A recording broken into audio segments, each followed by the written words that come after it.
Un grande piacere, pochi minuti prima dell'inizio di questa sessione mi è giunta la notizia che Ottavio Buccarelli è lo stesso presente e disponibile a fare la sua relazione, anche se soltanto a distanza. Naturalmente siamo contenti di questo arricchimento. Benvenuto, Ottavio. Non, Eh, non devo più presentare, il professor Ottavio Buccarelli lo conosciamo noi tutti come direttore del Dipartimento dei Beni Culturali.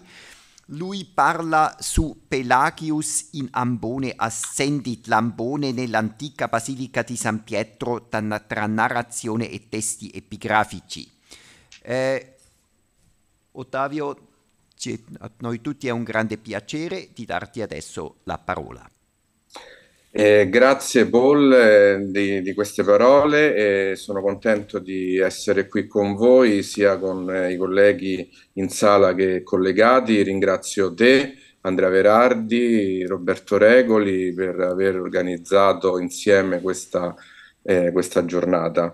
E saluto anche i relatori che mi hanno preceduto in questa giornata e nella giornata precedente.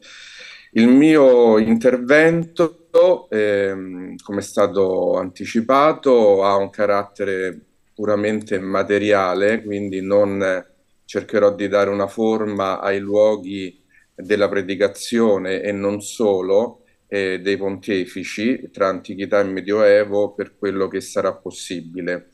Condivido un attimo il mio PowerPoint così posso iniziare. Spero che si veda. Sì, sì, Grazie. ottimo, sì. Grazie Paul. Quindi il mio breve intervento si occuperà esclusivamente dell'ambone nell'antica Basilica di San Pietro, utilizzando le non copiose fonti scritte e materiali che ne testimoniano la presenza, soprattutto utilizzando il Liber Pontificalis e alcuni testi iscritti. Un uso non strettamente connesso alla liturgia, ma che segna e scandisce anche la vita e la storia della Chiesa. La prima notizia di un ambone nell'antica Basilica di San Pietro si trova nel Liber Pontificalis, alla vita di Papa Pelagio.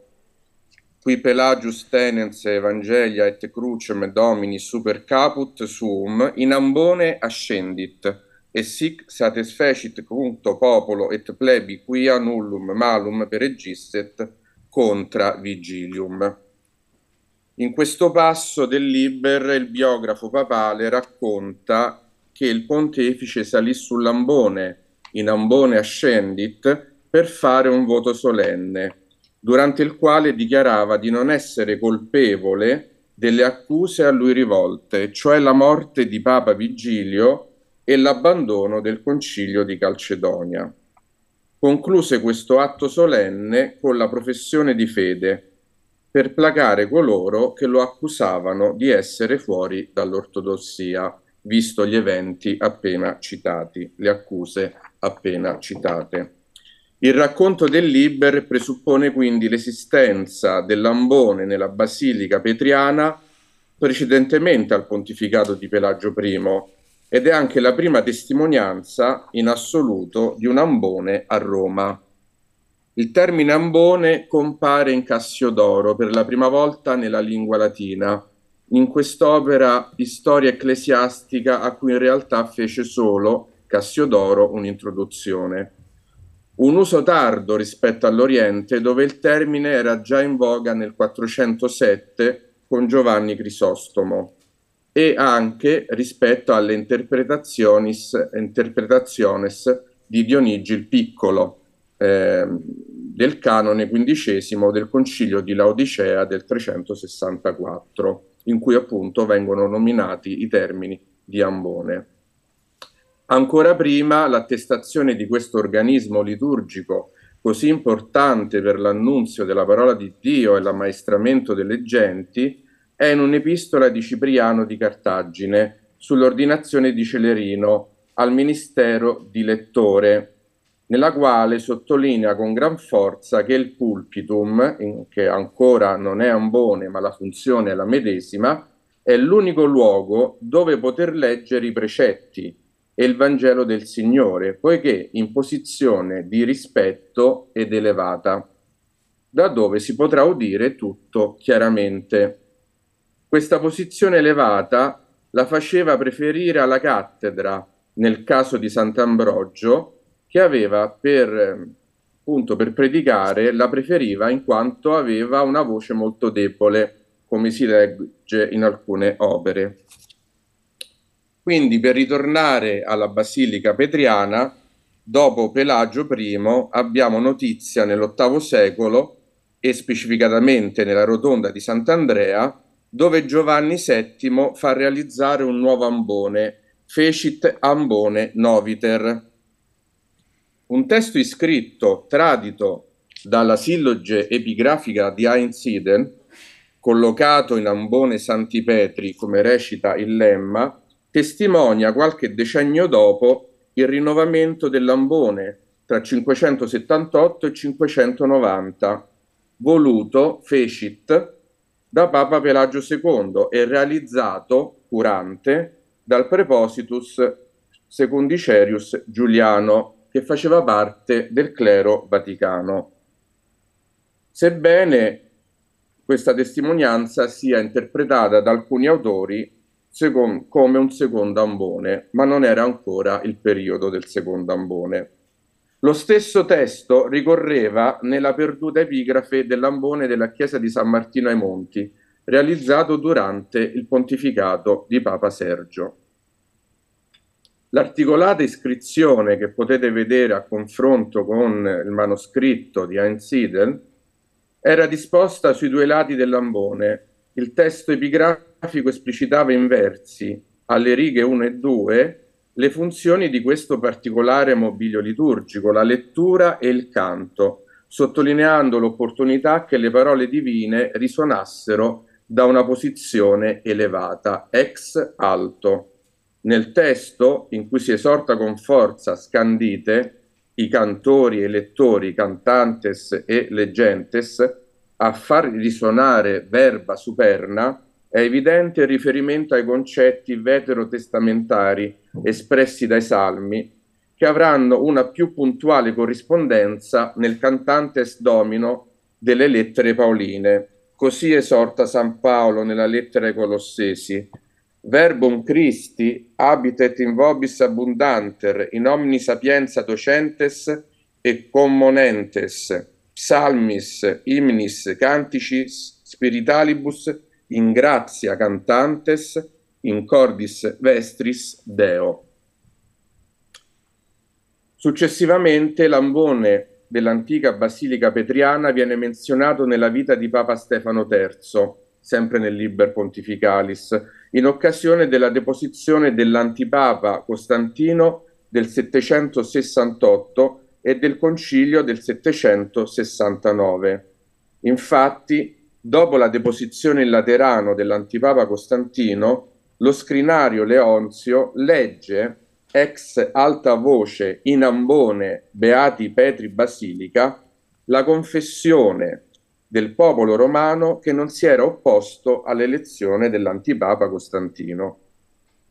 La seconda volta nella vita di Stefano III il lambone è menzionato al termine del concilio del 769, indetto circa le ordinazioni episcopali illegittime da parte dell'antipapa Costantino e in relazione al culto delle immagini.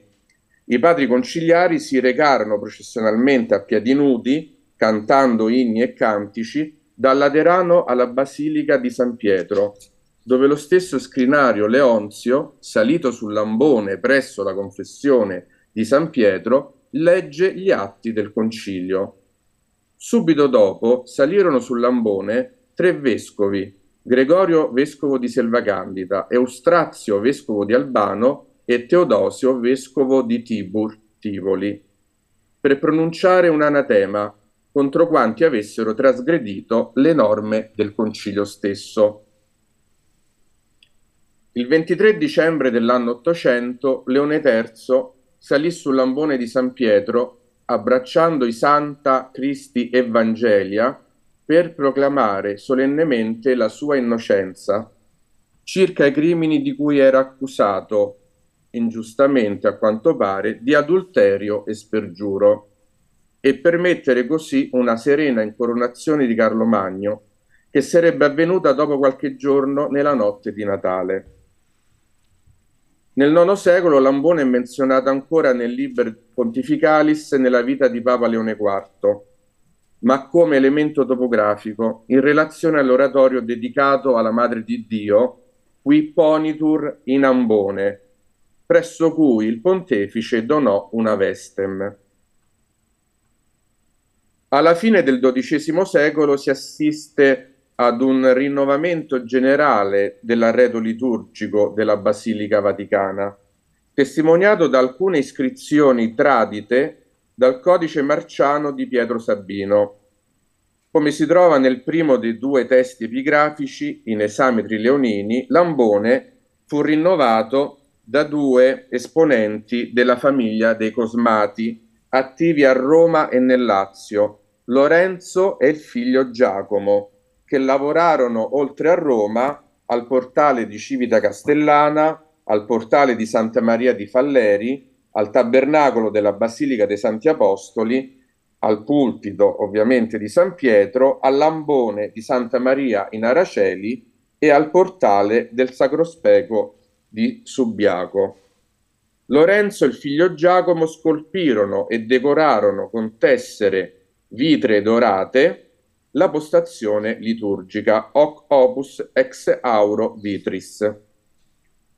L'altra iscrizione tradita dal codice del Sabino era posta sull'ambone per il canto del Vangelo. Il testo esplicitava quale fosse la funzione del mobilio liturgico, cioè il luogo dove si cantava e leggeva il Vangelo, testimoniando così ancora una volta il rinnovamento nel XII secolo dell'arredo liturgico della Basilica Vaticana. Il Clausen ha proposto che l'ambone vaticano avesse un lettorino aggettante a forma poligonale, con colonnine agli angoli, attraverso l'individuazione di alcuni frammenti superstiti conservati nelle grotte vaticane, che vedete nella foto in bianco e nero alla destra di questa slide. Vedete nella parte superiore l'architettura poligonale che doveva essere poi terminata dalle colonnine che sono invece nella parte inferiore della foto. Questi elementi dell'ambone medievale di San Pietro sono stati riutilizzati, una volta smontato, nelle grotte vaticane, come vedete, per degli allestimenti liturgici moderni. Alla sinistra invece vedete un frammento di una miniatura della lettera O di un corale del capitolo Vaticano. All'interno della miniatura si nota un ambone e un diacono che sta leggendo o cantando, probabilmente da identificare con l'ambone di San Pietro, ma senza alcuna certezza in questo caso. A queste testimonianze epigrafiche relative agli amboni possiamo aggiungere anche un'iscrizione firma, però dubbia, che recita Opus Magistri Vassalletti, che il Clausen ancora immagina dovesse essere apposta sul candelabro portacero pasquale, tradizionalmente accanto all'ambone in cornu Evangeli in tutte le basiliche, con una base a 3 piedi e delle dimensioni del cero pasquale di San Paolo fuori le mura, databile tra il 1220 e il 1230. L'ambone medievale di San Pietro fu visibile sino all'inizio del XVI secolo, prima del suo smantellamento a causa del cantiere della nuova basilica. Non era già più esistente il secondo ambone dell'epistola e del graduale. Giacomo Grimaldi, negli Strumenta Autentica, nel codice barberiniano latino 2733, disegnò i doppi amboni di San Clemente il Laterano, che vedete qua riprodotti dal codice, affinché i lettori sapessero che tali amboni erano gli stessi che erano presenti nell'antica Basilica di San Pietro, ma ormai scomparsi all'epoca del Grimaldi e in parte già prima appunto del Grimaldi. Testimone oculare della sua presenza, cioè della presenza dell'ambone medievale, dell'unico ambone medievale superstite nella Basilica di San Pietro, fu Giacomo Ercolano, un anziano canonico vaticano entrato da ragazzo in San Pietro come chierichetto e qui divenuto sacerdote, dove visse sino alla morte, rimanendo tutta la vita nel recinto di Pietro, a servizio della Chiesa. L'Alfarano, nel suo prezioso lavoro sulla Basilica di San Pietro, riporta il racconto dell'anziano canonico circa il suggesto dell'Evangelio, come si chiamava anche l'ambone, che posizionava e che descriveva la struttura e le funzioni. Leggo una parte di questo ricordo dell'Alfarano che alla fine del XVI secolo riporta appunto il racconto di Giacomo Ercolano, altarista della Basilica Petriana. Ricordo come il reverendo Monsignor Jacopo dice che il suggesto dell'Evangelio di San Pietro era al piano del trasverso della chiesa, passato l'arco maggiore, e testava per il longo come dall'arco all'inferiata della porta dell'altare maggiore. Era un poco verso mano sinistra, verso la cappella di San Silvestro, di modo che restava la nave de mezzo netta e larga, la strada per andare all'altare maggiore. Si ascendevano molti scalini, era largo, che comodamente ascendeva uno solo. L'oligio che se leggeva lo Evangelio era voltato verso Tramontana e guardava verso San Bartolomeo.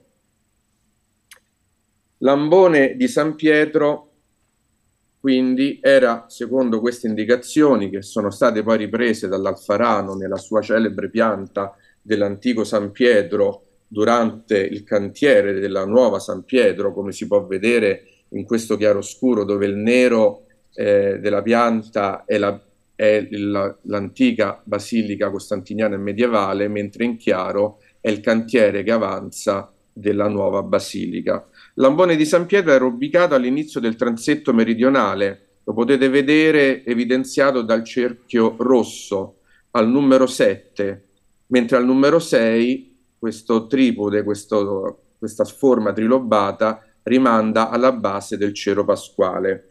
Era quindi posizionato tra la cappella di San Silvestro e la pergola antistante la confessione, sotto l'arco trionfale a sud. Era costituito da un podio centrale a cui si accedeva da due rampe di scale, larghe, con molti scalini, dove si ascendeva comodamente, una ad est, l'altra ad ovest, per l'ascesa e la discesa. La base vera e propria era caratterizzata da plutei con sporgenze curve a nord e a sud. Scusate. La proclamazione del Vangelo, principale funzione dell'ambone, avveniva sul lato nord, verso la navata centrale, in direzione dell'altare di San Bartolomeo. Diacono e suddiacono salivano sull'ambone utilizzando la scala rivolta ad oriente, verso l'oratorio di San Silvestro, e concluso il canto del Vangelo discendevano la scala rivolta ad occidente, verso l'altare. Il suddiacono teneva l'evangeliaro sul braccio sinistro, aperto alla pagina che il diacono doveva leggere e cantare. Sul lato nord l'ambone si trovava a ridosso della Schola Cantorum, o basso coro, ed era in connessione con il portacero pasquale, realizzato da Vassalletto, a cui rimanderebbe l'iscrizione tradita precedentemente menzionata. Basso coro che dà origine, che vedete evidenziato dal quadrato rosso nelle due fasi altomedievali e pienamente medievali, dove al numero 6 e 7 abbiamo l'ambone superstite descritto dall'Ercolano, al numero 7 il portacero Pasquale e al numero 8 lo scomparso ambone per l'Epistola. Sul lato nord l'ambone si trovava quindi a ridosso della Schola Cantorum, vedete quel recinto basso coro come viene chiamato da alcuni, in particolare da Sible de Blau ed altri, ed era in connessione con il portacero Pasquale. Basso coro che dà origine ad una sistemazione liturgica chiamata quadratura, che vedete qua in una stampa settecentesca, ovviamente che va molto oltre il nostro periodo, ma questa quadratura è un termine che è ancora oggi utilizzato in alcune cerimonie pontificie. Il Liber Pontificalis menziona anche altri amboni a committenza papale, ma non per la Basilica Petriana. Sergio I fecit ambonem et ciburium in Basilica Sanctorum Cosme et Damiani. Giovanni VII, come sappiamo, nella Basilica di Santa Maria Antiqua ambone noviter fecit. Alla fine del IX secolo, all'ambone in pietra nella Basilica di San Pietro si affianca il lectorium. Che cos'è il lectorium? È un leggio mobile in argento puro sorretto da 4 piedi, sormontato da una testa di leone, come viene ben descritto per la prima volta nel Liber Pontificalis la vita di Papa Leone III. Leone III donò anche candelabri su cui apporre lucerne che dovevano essere accese alla domenica e nei giorni delle solennità per illuminare il lectorium. Soprattutto viene specificato che il lectorium era ad legendum sacras lectiones, cioè le epistole e l'Antico Testamento. Abbiamo menzione di un lectorium anche nella vita di Papa Leone IV e in quella di Benedetto III. Sembrerebbero esserci così, alla fine del IX secolo, 2 luoghi della parola, uno fisso e l'altro mobile. L'ambone in pietra riservato soprattutto alla proclamazione del Vangelo, al canto e alla predicazione del pontefice e in alcuni casi all'epistola, ma anche ad allocuzioni diverse, come abbiamo visto. E il lectorium, un leggio in argento, finemente decorato, che veniva vestito e illuminato con candelabri e lucerne la domenica e nelle solennità per le lectiones. Questa distinzione in 2 poli avrebbe così aperto la strada alla creazione nel corso del XII secolo del doppio ambone, testimoniato per San Pietro dai disegni del Grimaldi, per rendere lo spazio sacro monumentale e la liturgia stazionale papale più solenne. Qui ovviamente riportato ad un esempio con una foto dell'interno della Basilica di San Clemente in Laterano, che rappresenta nel modo più alto questo tipo di disposizione liturgica. Quindi uno spazio sacro monumentale per una liturgia papale sempre stazionale e più solenne. Quindi una, scusatemi, più solenne. In un momento storico, tutto questo avviene in un momento storico come quello del pontificato di Papa Gregorio VII e gli anni subito successivi, in cui si cercava, anche attraverso la liturgia, l'affermazione del primato della sede romana, facendo della liturgia papale un modello esemplare per la Chiesa universale. Grazie.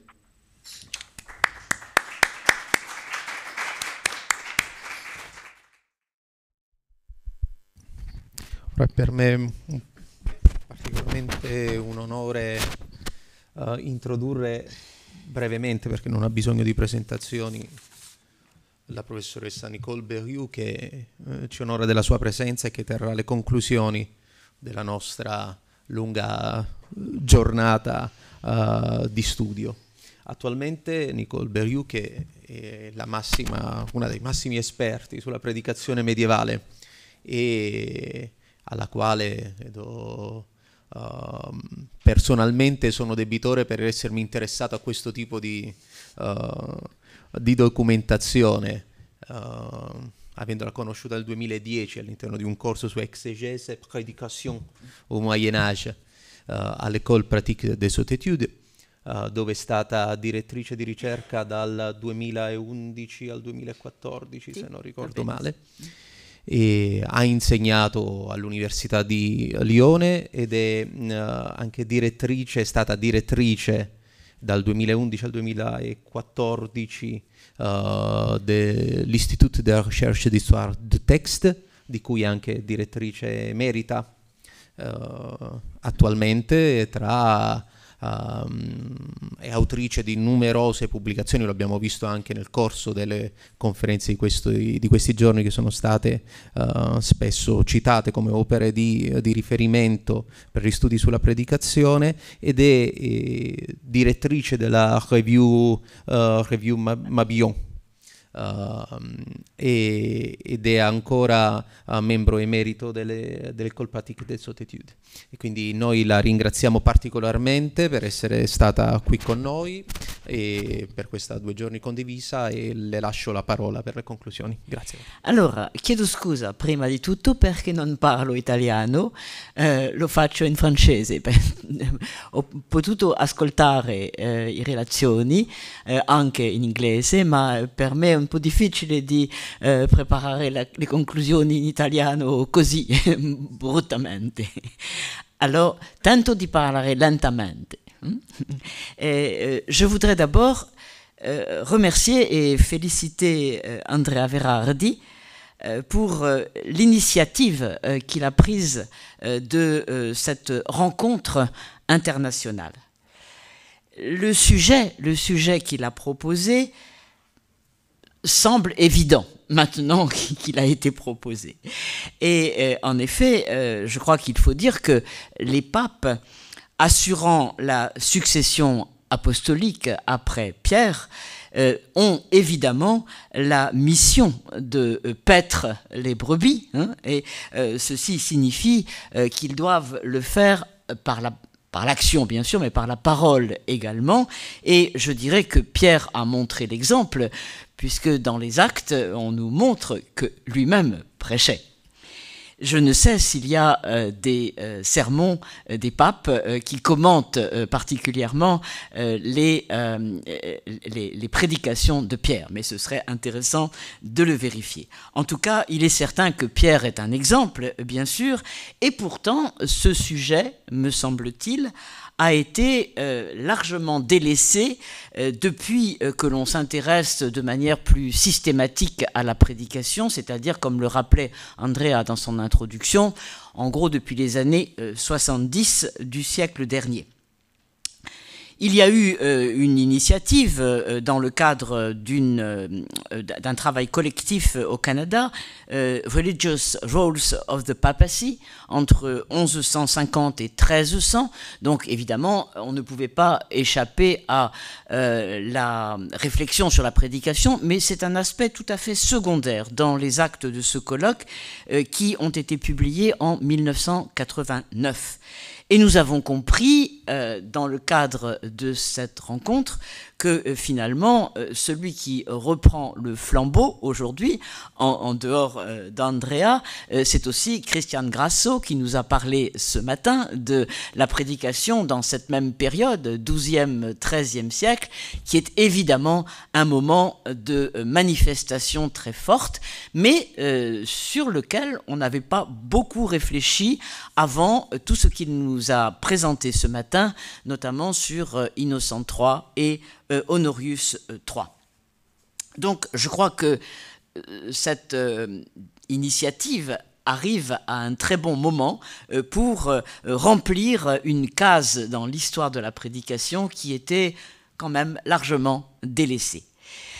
D'autre part, je trouve qu'après avoir écouté hier et aujourd'hui les communications, c'était effectivement une bonne manière de l'aborder, c'est-à-dire c'était à la fois clairvoyant et fructueux. D'abord, on y a insisté la longue durée. La longue durée, car jusqu'à présent, on avait surtout travaillé sur des dossiers documentaires très précis du Haut Moyen-Âge ou du Moyen-Âge central, mais c'est très important d'essayer de comprendre les évolutions qui, me semble-t-il, ressortent un peu de ce que nous avons fait à travers un millénaire et en réfléchissant en même temps à nos sources. Car si nous faisons de l'histoire, nous sommes évidemment tenus par une documentation dont nous avons tous compris qu'elle était très très difficile à manier. Elle est fragile en particulier dans l'époque où on écrit sur papyrus plutôt que sur parchemin, dans certains lieux de l'Europe. Elle est fragile aussi parce que la parole s'envole et qu'il faut des gens pour nous la préserver. Est-ce que ce sont des témoins directs? Comment prennent-ils dans ces cas-là les notes? Est-ce que ce sont des témoins indirects qui vont faire circuler la parole? Et on en parlait ce matin encore, Yuichi Akai rappelait que Guillaume d'Occam n'était probablement pas présent au sermon, même certainement pas présent au sermon de Jean 22, que pourtant il cite. Donc nous avons là des difficultés pour connaître ce qui était véritablement la parole proférée au moment où elle l'était. Et en même temps, nous avons vu aussi qu'il fallait mobiliser beaucoup d'autres sources pour comprendre l'événement dans la réalité de la façon dont il se déroule. On a parlé à plusieurs reprises, notamment du lieu d'où la prédication est dispensée, et tout de suite, à l'instant encore, j'ai personnellement découvert l'existence du lectorium. Je connaissais Lambon, je connaissais la chaire, la cathèdra, je connaissais même le pulpitum, comme on le dit plutôt pour les mendiants, parce que c'est aussi un élément mobile, mais je vois que le lectorium est également à prendre en considération pour distinguer précisément cet élément de Lambon ou de la chaire, et je pensais à propos de cela que la relation en revanche entre le lieu où on proclame l'évangile et le lieu où on prêche est sans doute beaucoup plus constante, puisque justement ce lectorium marque la différence avec les lectures de l'Ancien Testament et de l'Épître. Et je me souvenais également que quand on parle de prédication, le diacre qui lit l'évangile de Lambon, on dit en latin qu'il prêche, predicat evangelium. Donc il y a là une relation aussi très forte qui peut alimenter bien sûr la vision d'autorité de celui qui prêche et qui prêche pour expliciter en quelque sorte la parole de Dieu, même si nous avons vu qu'il est très difficile de savoir à quel moment dans la célébration on prêche. Nous pensons toujours que c'est après l'évangile, mais c'est loin d'être évident, et effectivement la même question se pose à travers tous les documents liturgiques qui parlent de cette prédication, souvent d'ailleurs quand on a des précisions, en la situant à la fin de la messe. Alors voilà, donc il y a un problème bien sûr de source, et j'étais contente de voir également que les images n'étaient pas oubliées, parce que je ne suis pas sûr qu'on ait beaucoup d'images de papes en train de prêcher. Je me suis promené hier à Saint-Jean-du-Latran où j'ai revu l'image de Boniface VIII qui annonce le jubilé, mais ce n'est pas une prédication, c'est un ordre différent, même si c'est une parole prononcée également d'une tribune, et je me disais qu'il n'y a, à ma connaissance, il n'y a pas beaucoup de représentations du pape en train de prêcher, même si le pape est connu comme prédicateur et réputé à travers les siècles comme prédicateur. Par exemple, Grégoire le Grand dont les homélies sur les évangiles sont évidemment très diffusées à travers toute l'Europe chrétienne. Eh bien, je ne connais pas personnellement d'image de Grégoire le Grand prédicateur. Il est celui que l'Esprit Saint inspire sous la forme de la colombe à l'oreille, mais c'est surtout l'homme qui écrit des textes, même si ces textes sont peut-être les homélies. En réalité, les homélies ont été prises en note par des notaires, donc je crois que même là, on ne peut pas considérer que ce sont des représentations de Grégoire composant ses sermons, et finalement, c'était très intéressant de voir qu'au moins Innocent IV, lui, dans le recueil de Matthieu Paris, les Chronicas de Matthieu Paris, est représenté en train de prêcher. C'est un des rares exemples à ma connaissance de cette pratique. Donc les sources, sans aucun doute, existent, mais il nous faut certainement encore les chercher. Hein. C'est un travail en cours, et bien sûr les sources liturgiques sont essentielles. On a souvent parlé des Ordines Romani et c'est extrêmement important. Les sources donc peuvent se trouver aussi quand on cherche un peu plus, et notamment chez les Coptes, puisque nous avons vu que il y a dans la période du premier Moyen-Âge donc une attention suffisante pour qu'un sermon pontifical soit mentionné par une source copte. Mais enfin, je crois que ce que l'on voyait apparaître, c'est que la recherche des sources est vraiment une nécessité, c'est encore très ouvert, et il faut travailler dans ce sens pour éviter de se concentrer sur quelques documents bien connus, comme bien sûr les homélies du Haut Moyen-Âge du pape Léon ou du pape Grégoire. Il y a encore là beaucoup de travail à faire, mais la chose est vraie aussi au-delà du Haut Moyen-Âge, parce que, par exemple, on pense toujours au XIIIe siècle aux sermons d'Innocent III qui sont cités depuis longtemps, même s'ils méritent d'être travaillés davantage. Maintenant, on pense aussi au sermon d'Honorius III, parce que après James Powell, Christian Grasso a donc ouvert à nouveau et heureusement le dossier, mais ce qu'on ne sait probablement pas très bien, par exemple, sauf si on va chercher dans le recueil de Schneyer sur le répertorium des sermons, c'est qu'un pape comme Nicolas III, lui aussi, a prêché et qu'on a conservé une collection de ses sermons. Donc il faut toujours creuser pour essayer de trouver de nouvelles sources.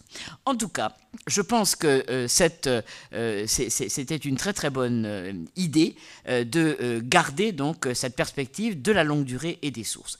Je voudrais rappeler également, puisque nous parlions du renouvellement de la prédication hier en tant que thème de recherche, dans les années 70, je crois que s'ils avaient pu, 2 personnes au moins auraient été très heureuses d'être ici aujourd'hui, mais malheureusement l'une et l'autre sont aujourd'hui décédées. Ce sont les fondateurs de la Société d'études pour la prédication médiévale, International Medieval Sermon Studies Society. Parce que, en réalité, il y a ici même dans l'assistance plusieurs personnes qui ont fréquenté cette société, qui en font encore partie. Christian Grasso la connaît, Yuichi Akai la connaît. Moi, je la connais aussi parce que j'en ai été à un moment donné la présidente. C'est une présidence tournante, heureusement. Mais je voudrais simplement rappeler ici que les 2 fondateurs, dans les années 70, exactement en 1977, ont été d'une part un professeur, une femme professeure en Angleterre, à Warwick, qui s'appelait Gloria Sigman, et qui était la spécialiste des sermons des Lollates, donc spécialiste de littérature, mais s'intéressant en même temps à cette pratique de la prédication par les laïcs, avec les Lollards anglais, et elle s'était mise d'accord avec un de ses amis de longue date, qui était le père Louis-Jacques Bataillon, pour organiser la société.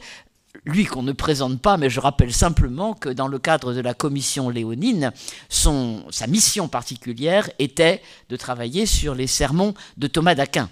Et au bout d'une trentaine d'années de recherche dans les manuscrits de toutes les bibliothèques d'Europe, il est passé d'une collection faite d'à peu près 500 sermons attribués à Thomas d'Aquin, à la désignation de 20 sermons authentiques, peut-être 22-23 si on considère que certains sont presque authentiques, mais vous voyez que cet écart énorme montre à quel point il avait étudié cette littérature et était capable, en bon dominicain, de discerner le vrai du faux. Donc nous avions là 2 personnes qui évidemment s'intéressaient à la prédication, qui avaient pris conscience qu'on ne pouvait pas travailler de manière isolée, mais qu'il ne suffisait pas d'être à 2, parce qu'eux se connaissaient bien, mais qu'il fallait réunir tous ceux qui s'intéressaient à la prédication. Et donc, à partir de ce moment, il y a eu véritablement là une structure qui a contribué à l'essor des recherches sur la prédication médiévale,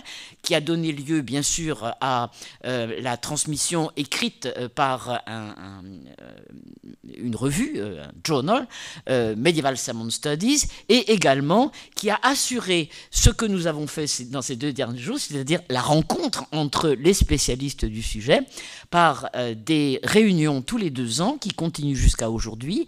Le livre Prédication et liturgie qui a été cité par Andrea au début est sorti de l'une de ces réunions et que j'avais personnellement organisée à Lyon. Donc évidemment, ça montre l'intérêt. Et d'autre part, la dernière réunion, celle qui a eu lieu cette année au mois de juillet, portait sur la prédication et les conflits.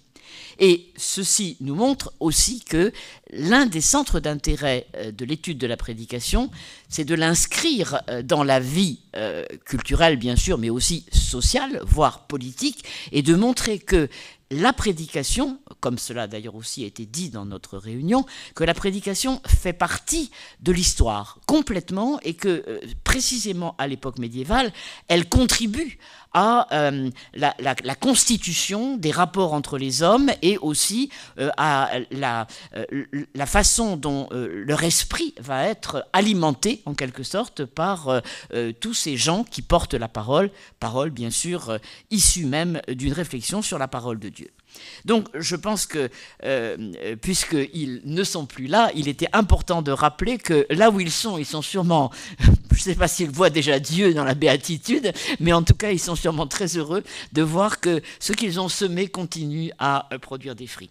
Alors, que dirais-je des résultats de nos 2 journées ? Il me semble que la première chose qui peut-être est une évidence et une tautologie, mais il faut le redire, c'est que dans le premier Moyen-Âge, il faut d'abord considérer la prédication des papes comme une prédication d'évêques. Ce sont les évêques de Rome en réalité, et cette prédication se tient à Rome, hein, et donc c'est quand même important de le rappeler, qu'elle soit ordinaire, comme l'a été la prédication de Grégoire, qui est une prédication sur les évangiles des dimanches dans l'année, hein, donc régulière, partant de la liturgie, mais avant tout pastorale, bien sûr, et où qu'elle soit, je dirais, un peu plus de circonstance, comme ça a été le cas avec le pape Léon, qui bien sûr prêchait aussi en tant que responsable de la communauté romaine, mais dans un climat difficile, qui me rappelait justement tout ce qui avait été dit à propos de la prédication et du conflit, et Samuel Cohen a bien insisté sur le caractère tout à fait important du moment de crise dans lequel on vivait, qui a déterminé au fond la prise de parole et le contenu de la parole de Léon, avec d'ailleurs l'intérêt de ne pas avoir 1 ou 2 sermons, mais une suite de sermons, qui permet là aussi, même sur 3 ans,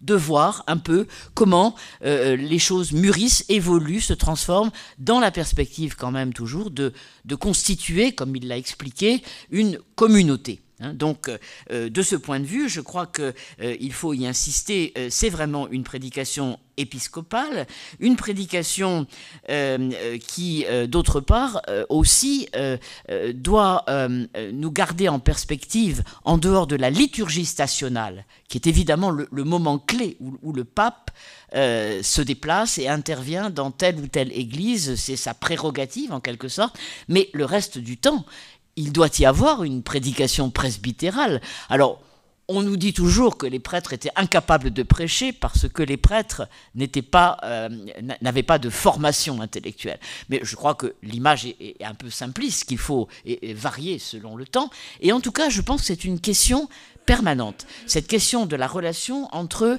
l'évêque et les prêtres des différentes communautés, qu'on appellera bientôt des paroisses, dans la pratique de la prédication.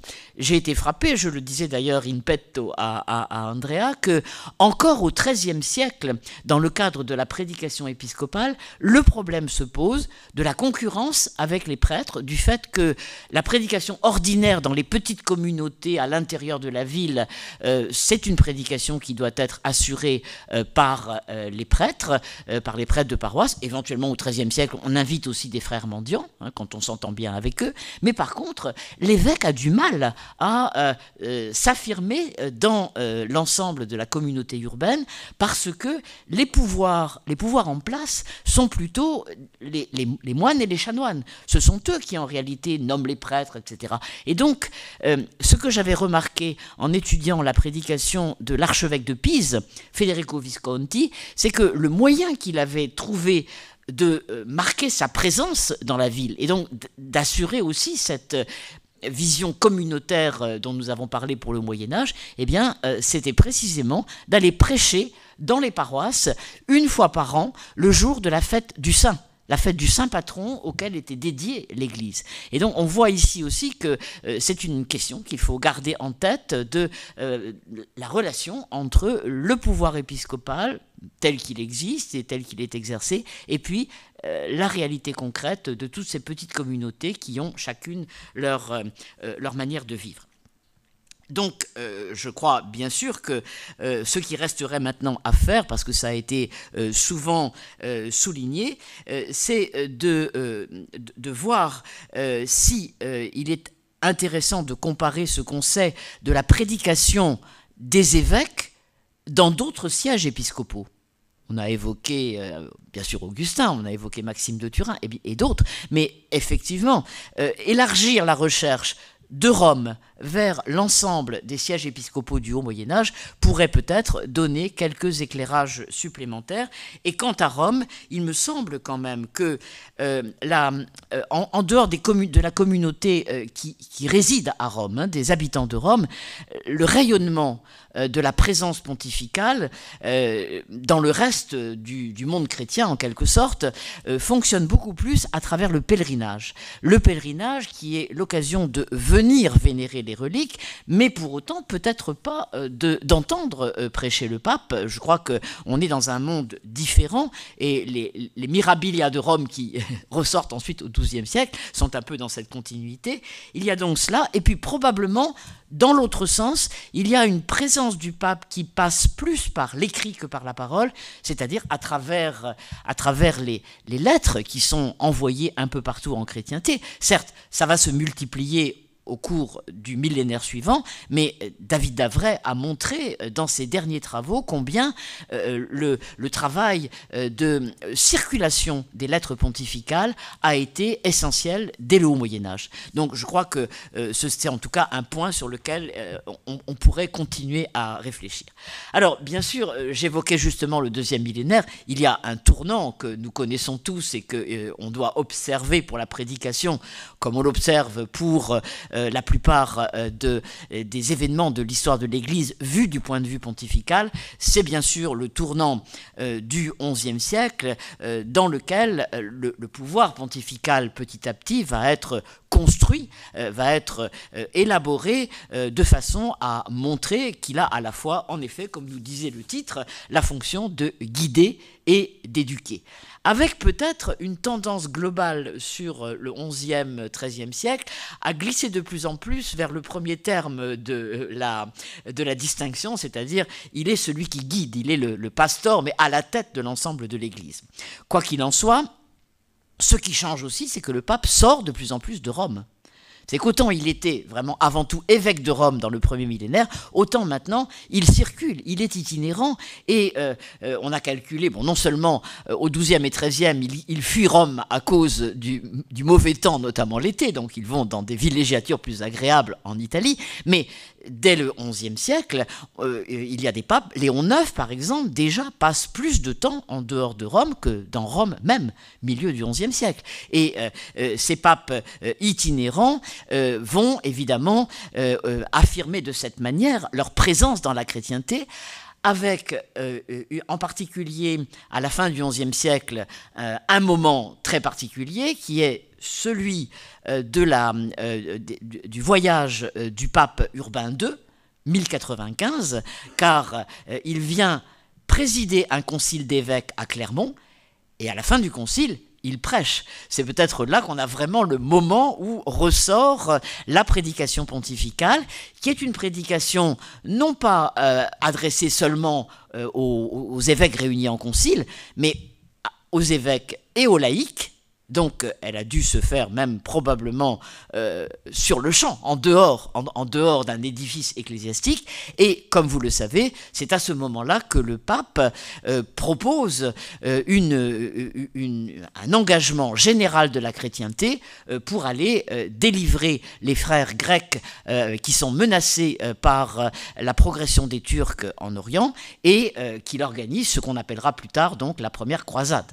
Donc on a vraiment là un moment clé qui est cette prédication d'Urbain. Mais on retrouve les sources, car que savons-nous de la prédication d'Urbain? Nous avons 5 témoignages divergents. Alors, c'est un vrai problème de faire coïncider voyez, les différents éléments pour savoir exactement ce qu'il a dit. Hein. C'est très difficile. Et ensuite, nous savons qu'il continue à prêcher quand il quitte Clermont, mais nous n'avons plus rien. Nous savons simplement par de vagues indications que le pape a prêché. Personne ne sait ce qu'il a dit. Donc nous avons là, une fois de plus, une lacune qui intervient et qu'il est important d'indiquer.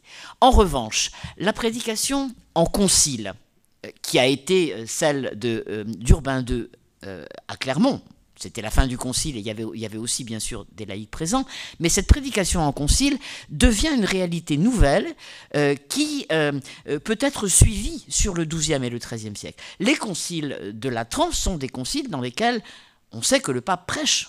On n'a pas les sermons, mais on sait qu'il prêche au début de l'ouverture du concile.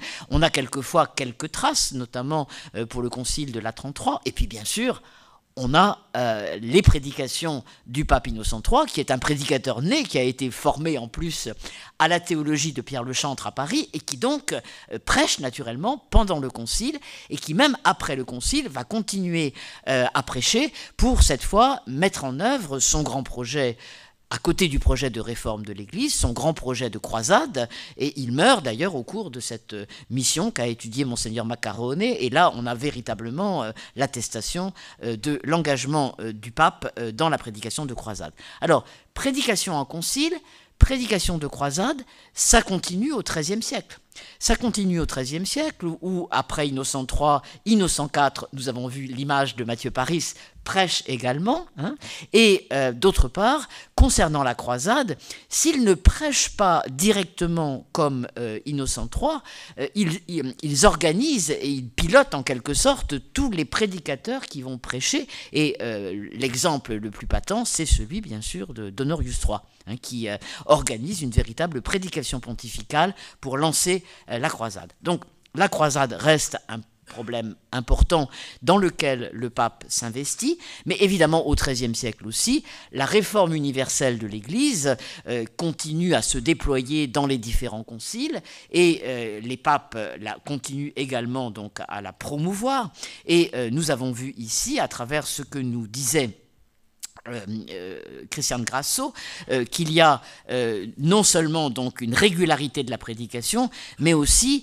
une amplification des contenus, avec en particulier dans le domaine de l'exégèse, cet élargissement à l'exégèse de l'Ancien Testament, et aussi à l'utilisation des symboles de l'Ancien Testament pour glorifier, magnifier encore le pape comme le pasteur du nouvel Israël, en quelque sorte, qui vient se substituer à l'ancien.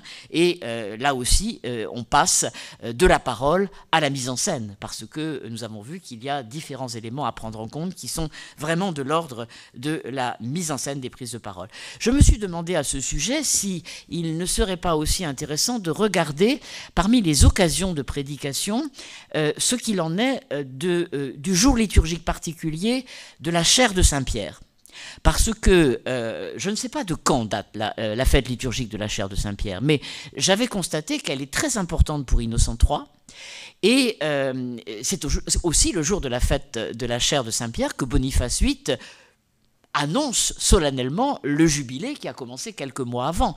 Donc on donne une importance particulière à cette fête, bien entendu, qui marque mieux que n'importe quel autre ce pouvoir de vicaire du Christ, pas simplement de vicaire de Pierre, mais véritablement, comme le dit Innocent III, de vicaire du Christ, qui est revendiqué au cours du XIIIe siècle. Il serait peut-être intéressant dégager, si c'est possible, les sermons prononcés à cette occasion de la chaire de Pierre. Peut-être qu'il y en a même avant le XIIIe siècle, ce qui serait aussi tout à fait intéressant pour saisir éventuellement des évolutions, là encore, de longue durée.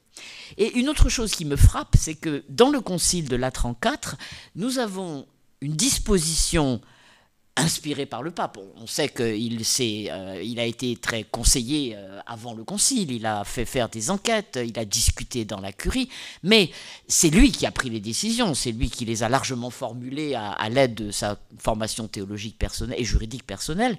Mais il y a un canon intéressant, c'est le canon 10, ils sont tous intéressants, mais du point de vue de la prédication, le canon 10, dans lequel le pape intervient du point de vue juridique par rapport à la prédication des évêques.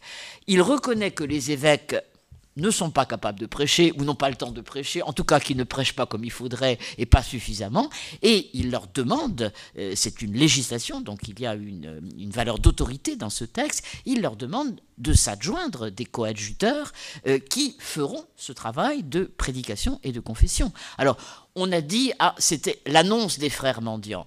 Oui, probablement, mais 1215 n'est pas encore une date où les ordres mendiants sont véritablement constitués et répandus dans la chrétienté.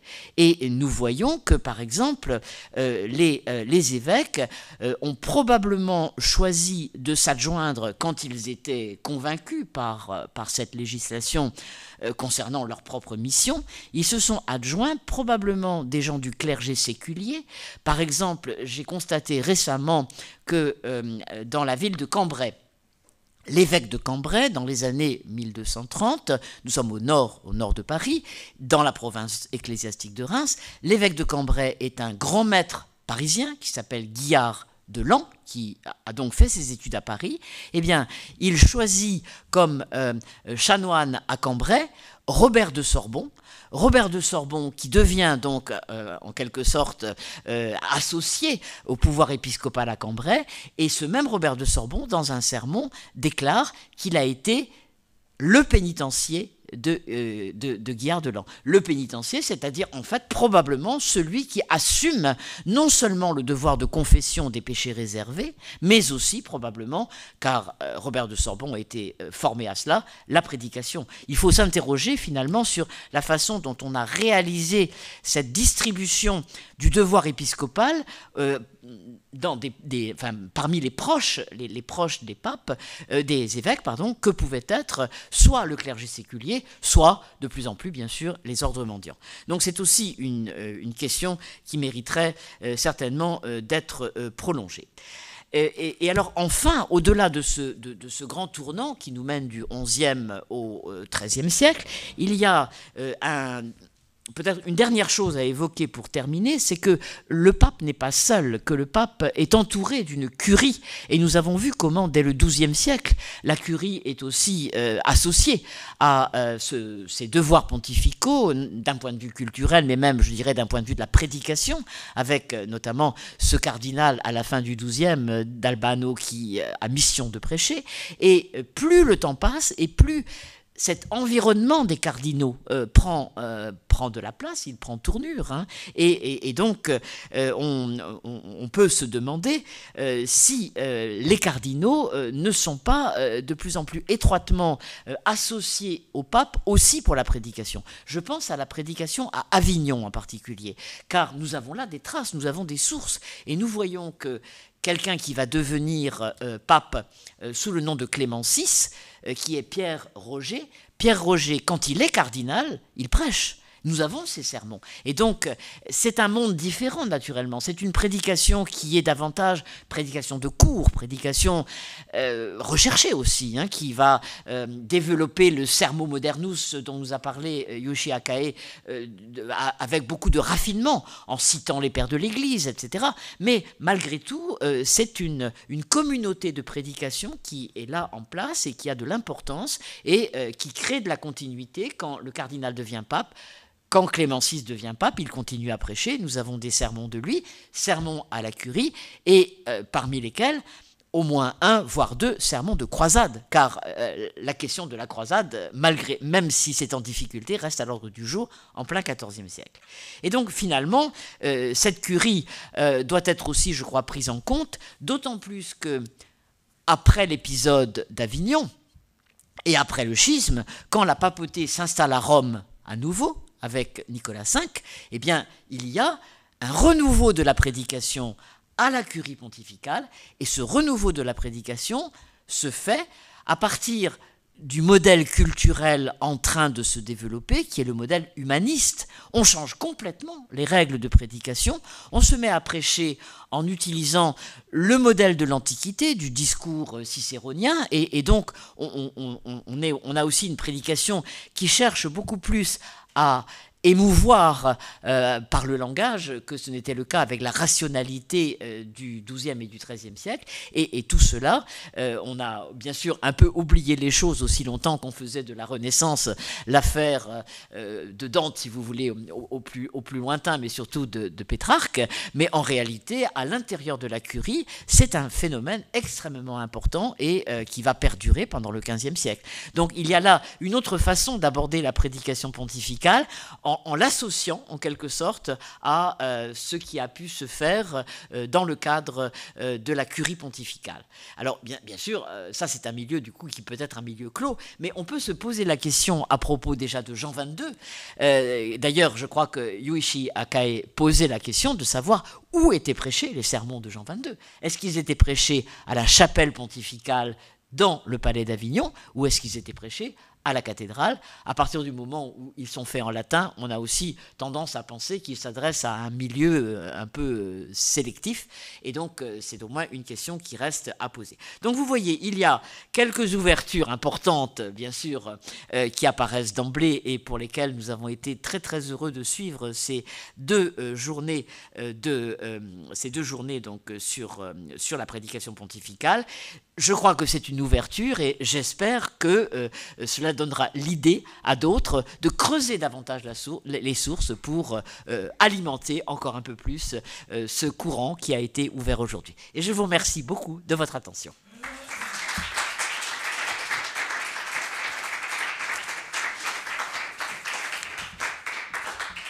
Grazie.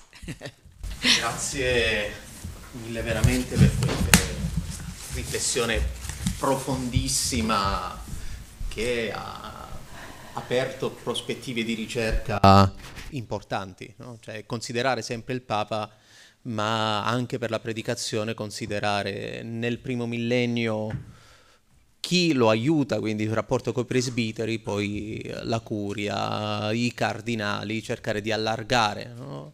Anche perché non è solo una questione di governo, è sempre anche una questione pastorale e la predicazione ha un ruolo centrale. Luoghi, spazi nel lungo periodo, e credo che non ci sia da aggiungere nulla, tanto da riflettere su questo intervento conclusivo che è stato veramente profondissimo.